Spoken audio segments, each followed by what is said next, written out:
대법원 2026년 5월 14일 선고 2022-3899 판결 사건명 법인세 경정 거부 처분 취소 1. 고유 목적 사업 준비금을 실제 손금에 산입하지 않은 구법인세법 제29조에 따른 손금 산입 특례 대상인 비영리 내국 법인의 경우 구법인세법 제18조의 3 제1항의 수입 배당금액 입금 불산입 특례를 적용받을 수 있는지 여부 적극 비영리 내국 법인이 고유 목적 사업 등에 지출한 금액의 일부를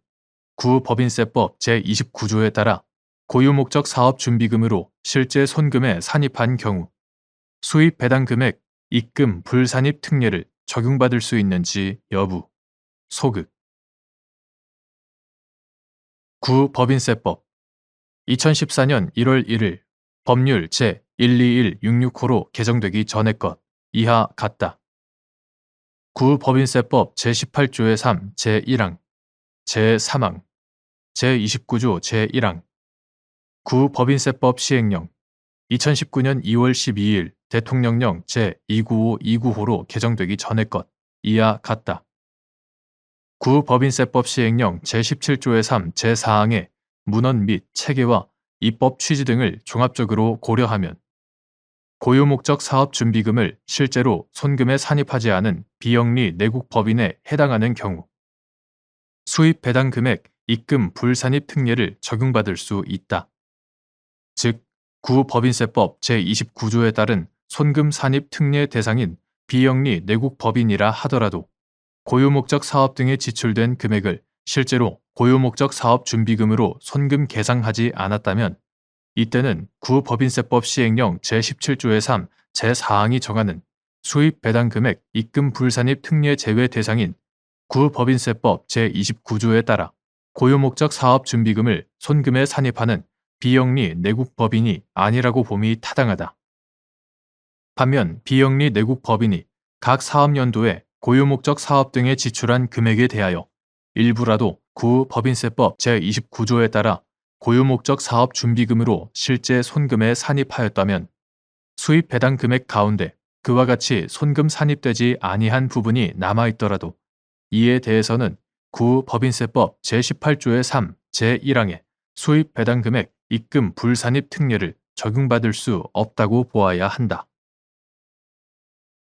2. 비영리 내국 법인이 고유 목적 사업 준비금의 손금 산입 적용을 선택하여 이를 이미 결산에 반영 후 나중에 소급적으로 철회하는 것이 허용되는지 여부, 원칙적 소극 및 이는 구법인세법 제29조 제2항에 따라 그 사업연도에 계상할 고유 목적 사업 준비금에서 지출한 것으로 보게 되는 경우에도 마찬가지인지 여부, 적극 납세자인 비영리 내국 법인이 이러한 소급적 철회를 내세워 국세기본법 제45조의 2 제1항의 소정의 경정 청구를 할 수 있는지 여부, 원칙적 소극 구법인세법 2014년 1월 1일 법률 제121665로 개정되기 전의 것 이하 같다.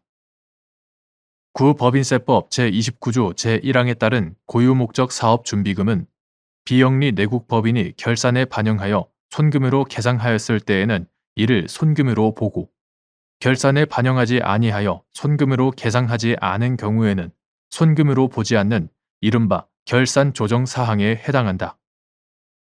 그리고 어느 비영리 내국 법인이 구법인세법 제29조 제1항의 고유 목적 사업 준비금을 설정하여 손금에 산입할지 같은 법 제18조의 3에 따라 수입 배당 금액의 입금 불산입을 할지는 해당 비영리 내국 법인의 선택에 달려있다.